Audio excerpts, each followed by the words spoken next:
But a little time after, when the days of wheat harvest nighed, Samson came and would visit his wife, and he brought to her a goat kid.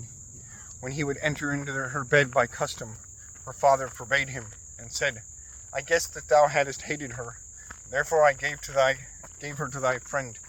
But she hath a sister, which is younger and fairer than she. Be she wife to thee for her. To whom Samson answered, From this day forth no blame shall be in me against Philistines, for I shall do evils to you. And he went and took 300 foxes, and he joined together their tails to tails, and he bound firebrands in the middle of their tails, which he kindled with fire, and let them go, that they should run about hither and thither, which went anon into the corns of Philistines, by which kindled both the corns born now together, and yet standing in the stubble, were burnt, insomuch that the flame wasted vineries, and places of olive trees. And the Philistines said, Who did this thing? To whom it was said, Samson, the husband of Timnite's daughter, for he took away Samson's wife, and gave her to another man. And the Philistines went up, and burnt both the woman and her father. To the which Philistines Samson said, Though ye have done this thing, nevertheless, yet I shall ask and take vengeance of you, and then I shall rest. And he smote them with the great wound, so that they wondered, and putted the hinder part of the hip on the thigh. And he went down and dwelled in the den of the stone of Edom.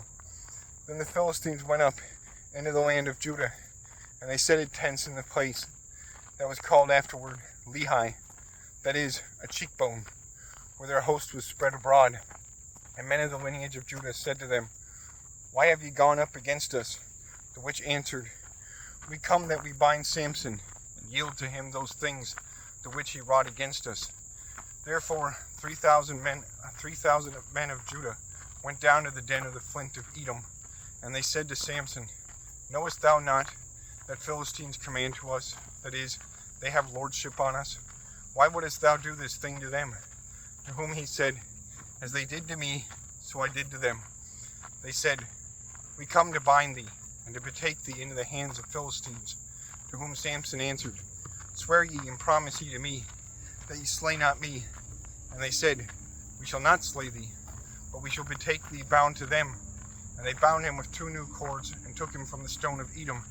When they had come to the place that is called Cheek, and the Philistines crying high had run to him, the Spirit of the Lord fell into him, and as sticks be wont to be wasted at the hot tasting of fire, so in the bonds with which he was bound were scattered and loosed. And when he had found a cheek, that is, the nether cheekbone of an ass, that there lay, he took it, and there killed 1,000 men. And he said, With the cheek of an ass, that is, with the nether cheek of a colt of she-asses, I have done away Philistines, and I have killed therewith 1,000 men. When he had high cried these words, and had fully ended them, he threw away from his hand the nether cheekbone, and he called the name of that place Ramath Lehi, that is to say, the raising up of a cheekbone. And he thirsted greatly, and cried to the Lord, and said, Thou, Lord, hast given into the hand of thy servant the greatest health and victory. And lo, I die for thirst, and I shall fall into the hands of uncircumcised men. Therefore the Lord opened a wang tooth in the cheekbone of the ass, that waters went out thereof. And when he had drunken, he refreshed his spirit, and received strength. Therefore the name of that place was called the well of the inwardly collar of the cheekbone, unto this present day. And Samson deemed Israel in the days of Philistines 20 years.